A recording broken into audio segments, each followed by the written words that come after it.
Hello guys, আসসালামু আলাইকুম। আশা করি সকলেই ভালো আছেন। হঠাৎ বৃষ্টি নামলো, প্রায় 1-1.5 ঘন্টা বৃষ্টি হইলো। বৃষ্টি যখন একটু কমলো, আমি এবং আমার মা আমাদের পাশে জমি আছে, সে জমি দেখতে যাইতেছি। তবে বৃষ্টি হলে গ্রামের কিছু কিছু রাস্তা আছে যেগুলো এখনো কাঁচা, এখনো পাকা হয়নি, সেগুলোতে অনেক কাদা হয়, মানে হেঁটে যেতে অনেক সমস্যা হয়। আমি আমার মা অনেক সাবধানে হেঁটে যাইতেছি, কেননা পিছলে পড়ে গেলেই কোমর ভাঙা বা হাত ভেঙে যাওয়ার একটি থাকে, অনেক চান্স থাকে আর কি।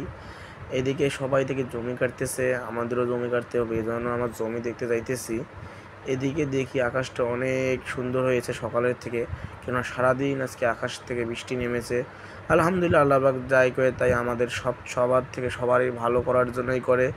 এদিকে দেখি ফুবাদিন জমি কাটতেছে, কেননা জমি কাটার সময় হয়েই গেছে, সেই সবাই জমি কাটতেছে, আমরাও জমি দেখতে যাইতেছি।